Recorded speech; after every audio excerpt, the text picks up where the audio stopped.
उदयपुर में हरीश नाम का एक मेहनती युवक रहता था। वो गांव के चौराहे पर पकौड़ों का ठेला लगाता था। मौसम बारिश का था। गांव में जोरदार बारिश हो रही थी। गलियां कीचड़ से भरी थी और आसमान में काले बादल छाए हुए थे। फिर भी हरीश ने अपने ठेले को तैयार किया और रोज की तरह गांव की ओर निकल पड़ा। अरे बारिश हो या तूफान, हरीश का ठेला तो रुकेगा नहीं। चलो आज भी गांव में पकौड़ों की खुशबू फैलानी है।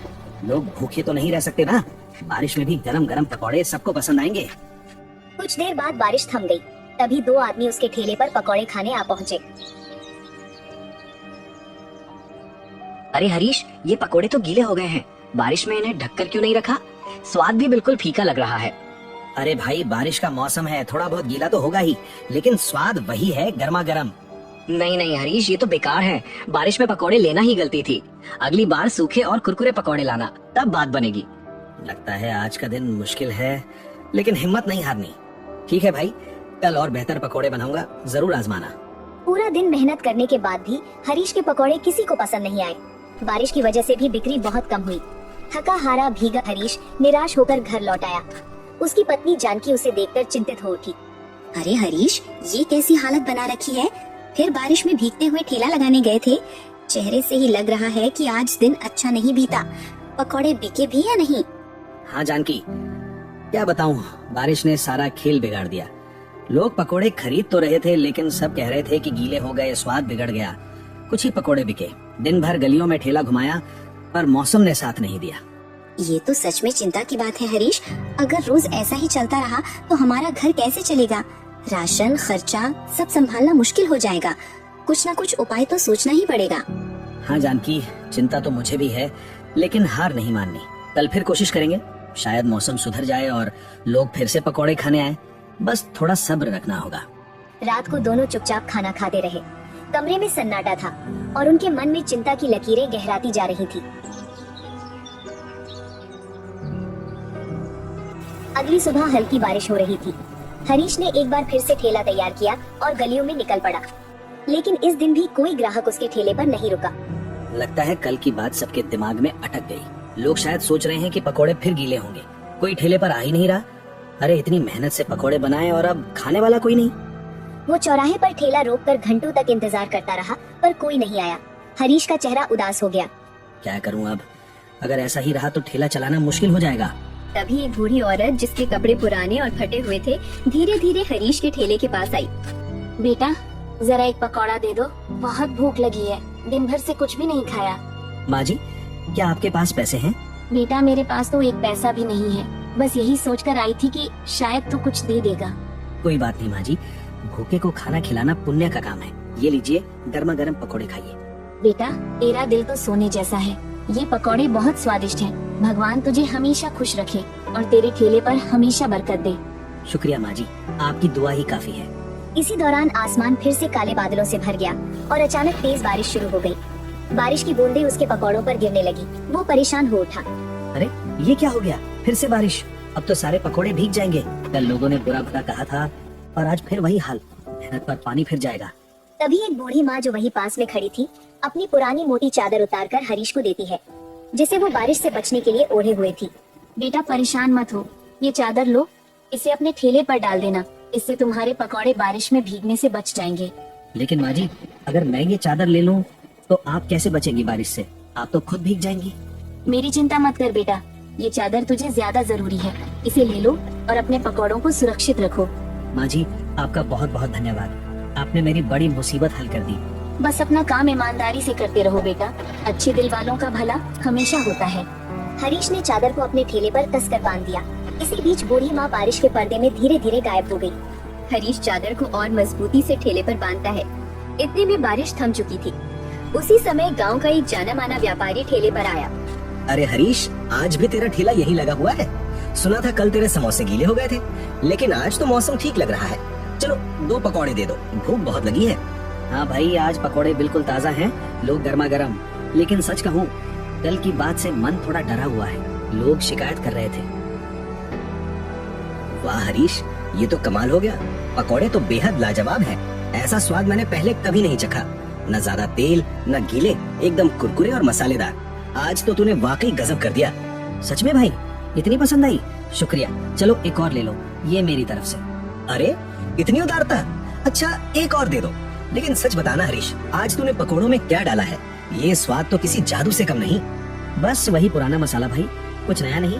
शायद आज मेहनत का फल मिल रहा है। उसने पकौड़े खाए और बहुत तारीफ करते हुए आगे बढ़ गया। रास्ते में जिसे भी मिला सबको हरीश के पकौड़ों की प्रशंसा की। धीरे धीरे लोग ठेले की ओर आकर्षित होने लगे। एक के बाद एक ग्राहक आते गए और सब स्वाद की तारीफ करते रहे। अरे हरीश, आज तो कमाल कर दिया। कल तेरे पकोड़े गीले थे, लेकिन आज तूने बाजी मार ली। ये स्वाद तो भूलने वाला नहीं है। मेरे पूरे परिवार को खिलाऊंगा। कितने बचे हैं? 4 और दे दो। अरे इतनी तारीफ। धन्यवाद भाई लोग, बस थोड़े ही पकोड़े बचे हैं, जल्दी ले लो। देखते देखते ठेले पर भीड़ लग गई। कुछ ही देर में उसके सभी पकौड़े बिक गए। थका होने के बावजूद हरीश के चेहरे पर संतुष्टि की मुस्कान थी। आज तो कमाल हो गया। न जाने उस बूढ़ी औरत की चादर में क्या जादू है, कुछ तो खास है। चलो घर जाके जानकी को खुशखबरी देता हूँ। वो ठेला धक्का मारते हुए नई उम्मीद और खुशी के साथ घर लौटा। अरे वाह हरीश, आज तो तुम्हारा चेहरा चमक रहा है जैसे कोई खजाना मिल गया हो। क्या बात है, लगता है आज ठेले पर कुछ अच्छा हुआ है। जल्दी बताओ, पकौड़े बिके? जानकी, आज तो कमाल हो गया। सारे पकौड़े बिक गए, एक भी नहीं बचा। लोग ऐसे टूट पड़े जैसे गांव में मेला लगा हो। हर कोई तारीफ कर रहा था। कहते हैं इतने स्वादिष्ट पकौड़े पहले कभी नहीं खाए। सच में ये तो बहुत अच्छी खबर है। लेकिन कल तो लोग शिकायत कर रहे थे कि पकौड़े गीले हो रहे हैं और स्वाद भी बिगड़ गया था। आज अचानक ये इतना बदलाव कैसे आ गया? जरूर कुछ खास बात है, बताओ ना। हाँ जानकी, मुझे भी समझ नहीं आता। आज एक बूढ़ी औरत आई थी, बहुत भूखी थी। मैंने उसे पकौड़े दे दिए। उसने मुझे बारिश से पकौड़े बचाने के लिए ये चादर दे दी। बस मैंने चादर लगाई और फिर लोग आने लगे। एक के बाद एक सब तारीफ करते गए। ओहो, तो तुमने उस बूढ़ी औरत को मुफ्त में पकौड़े दे दिए। हरीश, यही तुम्हारी भलाई का फल है। अच्छा काम हमेशा अच्छा ही लौट कर आता है। वो चादर तो बस एक बहाना भर थी, उसे ज्यादा मन पर मत लेना। अपनी मेहनत और नेक दिली पर भरोसा रखो, वही तुम्हें आगे बढ़ाएगी। हाँ जानकी, शायद तुम सही कह रही हो। बूढ़ी माँ की दुआ और मेरी मेहनत ने आज रंग दिखाया। चलो खाना खाते हैं, आज का दिन यादगार रहा। हाँ, और कल भी ऐसे ही मन लगाकर मेहनत करना। मुझे पूरा विश्वास है कि तुम्हारा ठेला अब रोज ऐसे ही चमकेगा। उस रात हरीश और जानकी खुशी से खाना खाते हैं। घर में उदासी की जगह आशा और हंसी लौट आई थी। कुछ दिन बाद बारिश का वही मौसम दोबारा आया। हरीश ने ठेला तैयार किया और इस बार बाजार से एक चमकीली छतरी खरीदकर ठेले पर लगा दी। उसके उत्साह को देखकर कुछ लोग उसके ठेले पर आए भी, पर पकौड़े खाकर पहले जैसी प्रतिक्रिया नहीं दी। हरीश, थोड़ी निराशा हुई है। मैंने तो सुना था कि तेरे पकौड़े पूरे गांव में मशहूर हो गए हैं, लेकिन आज तो बस ठीक ठाक लग रहे हैं। पहले तो एक पकौड़ा खाते ही दूसरा लेने का मन करता था, आज ऐसा क्या हो गया? अरे भाई, मैंने तो वही पुराना मसाला डाला है।